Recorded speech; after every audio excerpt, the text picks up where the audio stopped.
Do you have any kings? Oh, man. Oh, and that's my last card. I won that round. How about we play a new game? Grandpa, can you grab that can over there? What?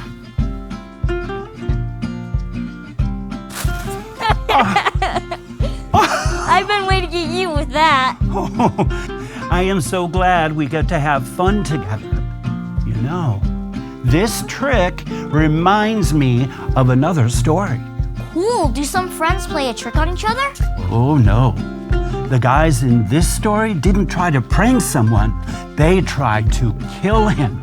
Oh, man, this is getting serious. What happened? Years before God worked through Esther to save his people, God's people hadn't been obeying him, so they were defeated by the Babylonians, and many of their best and smartest young men were taken to serve King Nebuchadnezzar in Babylon. One of those men was a faithful follower of God named Daniel.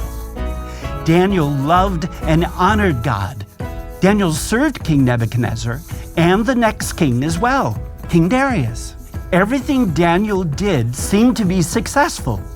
King Darius liked Daniel so much that he wanted to put Daniel in charge of his entire kingdom. I like this Daniel guy. Me too.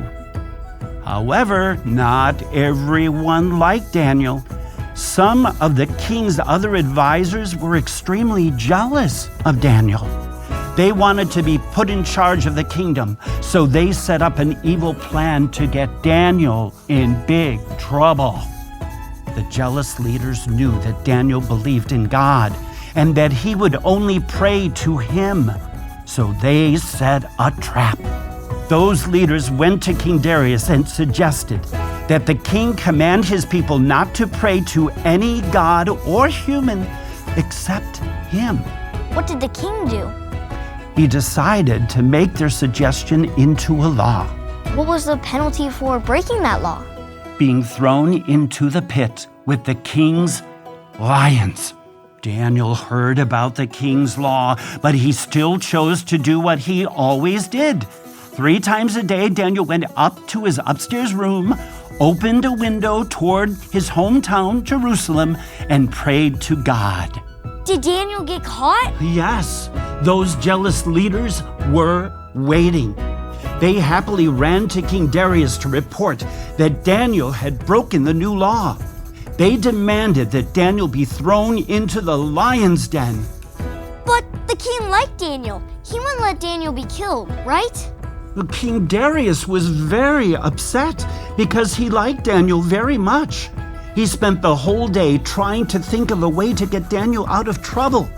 But once the king made a law, it could not be undone. Daniel had to be thrown into the lion's den. No.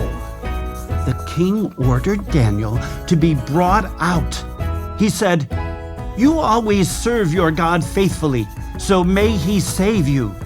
Then Daniel was thrown into the lion's den. A giant stone was placed in front of the den to seal it up. Not one person on the whole planet could stop what was happening to Daniel now. Not even King Darius. The den wouldn't be opened until the next morning. The king was so upset that he didn't eat or even sleep throughout the entire night. Finally, morning came. King Darius ran to the lion's den to check on Daniel. The stone was rolled away, and Darius yelled into the den, "Daniel, you faithfully served the living God. Was he able to save you from the lions?" Was Daniel alive? Yes. Daniel said, "My God sent an angel, and his angel shut the mouths of the lions." Daniel had not done anything wrong in God's sight, and he had not done anything wrong to the king. King Darius was filled with joy and agreed that Daniel hadn't done anything wrong to him. The king had Daniel lifted out of the lion's den, and everyone saw that Daniel was completely unharmed. King Darius wrote a new law that everyone in his kingdom must respect and honor the God of Daniel. God shows power and protection to Daniel. That's the God I want to follow. Me too.